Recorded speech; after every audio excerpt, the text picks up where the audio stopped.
Carlos Alcaraz may be one of the biggest stars in tennis, but right now, the most important match of his season could be the one he never plays. With the US Open approaching, Alcaraz is facing a decision that has nothing to do with rankings, trophies, or rivalries. It is about whether his body is ready, and one respected analyst has delivered a warning that should make the Spanish superstar think twice.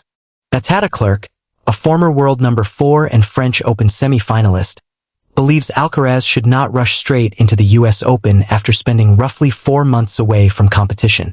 His message is blunt. If the wrist is not fully ready, don't make the comeback more complicated by forcing the biggest possible stage. That advice matters because Alcaraz has already experienced just how quickly an injury can change an entire season. The Spaniard started 2026 looking almost unstoppable. He captured his first Australian Open title, completing the career Grand Slam at just 23 years old. Then came another trophy at the Qatar Open. He reached the semi-finals at Indian Wells and the final in Monte Carlo, building the kind of momentum that made him look like a major threat everywhere he went. Then Barcelona changed everything. During the tournament in April, Alcaraz suffered a wrist injury. The original expectation was that his absence would be measured in weeks. Instead, the recovery stretched much longer. He missed the opportunity to defend his French Open crown, and then he withdrew from Wimbledon as well. Suddenly, a season that had been filled with milestones became a test of patience. And that is exactly why Clerc's warning deserves attention. The US Open is not an ordinary tournament. It demands a huge amount physically, especially from a player who wants to make a deep run. The hard courts can be punishing, the matches can become brutally long, and every round raises the pressure. For Alcaraz, returning after such a lengthy layoff would already be difficult. Doing it at a Grand Slam with expectations surrounding every movement of that injured wrist could make the challenge even greater. Clerc reportedly suggested that Alcaraz should consider beginning his comeback in Asia instead. On paper, that sounds like a conservative approach. In reality, it could be the smarter competitive decision. Imagine Alcaraz returning at a smaller event, without the same Grand Slam spotlight. He could test the wrist during real match conditions, rediscover his timing, work through the nerves, and learn how his body responds to competition. If everything feels right, confidence builds naturally. If something feels wrong, there is still time to adjust. That is very different from walking into New York and immediately facing the intensity of a 5-set Grand Slam environment. Of course, there is another side to this argument. Alcaraz is not just another player coming back from injury. He is a 2-time Grand Slam champion and, according to the information surrounding his comeback, one of the sport's biggest stars. His competitive instinct is part of what makes him special. Players at his level do not always want a gentle return. They want to compete where the stakes are highest. And there is also the possibility that his medical team believes he is ready. If the wrist has healed properly and he has been training without major restrictions, then withdrawing from the US Open could be an unnecessary sacrifice. Missing another major would mean giving away another opportunity in a career where every Grand Slam matters. This is where the decision becomes fascinating. It is not simply about whether Alcaraz can play. It is about whether he can play at the level required to be himself. That distinction is huge. A healthy Alcaraz does not just step onto a court and hit a few balls. His game depends on explosive movement, violent changes of direction, heavy forehands, delicate touch, and the confidence to attack under pressure. If an injured wrist changes even one part of that equation, opponents will notice.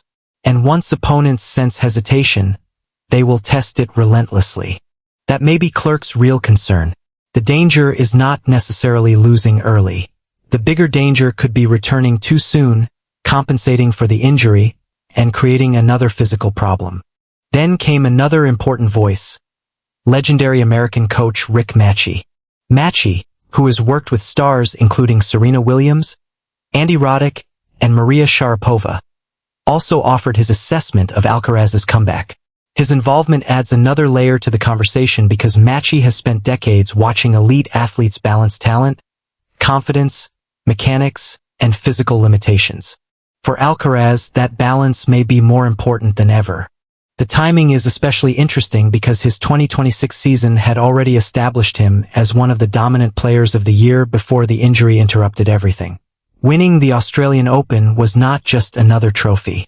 It completed the career Grand Slam and made him the youngest men's singles player to achieve that milestone.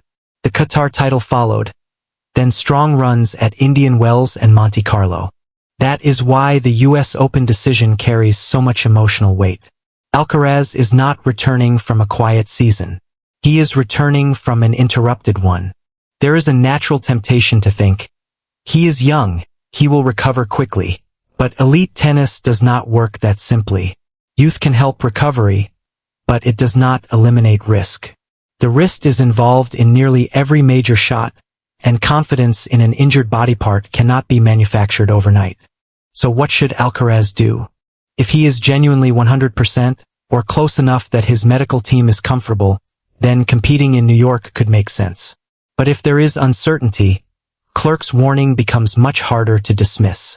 A controlled comeback could protect not only the US Open, but the rest of Alcaraz's season and potentially many seasons beyond it. And perhaps that is the most important point. A superstar's career is not decided by one tournament. Alcaraz will have many more US Opens. He will have more chances to chase trophies, break records, and create the kind of history that has already become associated with his name. The smarter move may be to protect the player rather than chase one immediate opportunity. But if Alcaraz does walk onto the court in New York, the storyline will be enormous. Every serve, every forehand, every backhand, and every reaction from that wrist will be watched closely. Fans will wonder whether the champion is truly back, while opponents will be asking a different question.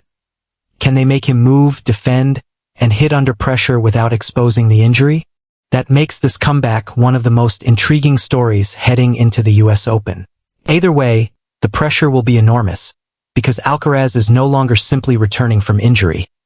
He is returning with expectations, history, and an entire tennis world waiting to see what happens next. Do you think Carlos Alcaraz should follow Batata Clerc's advice and return through a smaller tournament? Or should he trust his preparation and go straight into the US Open?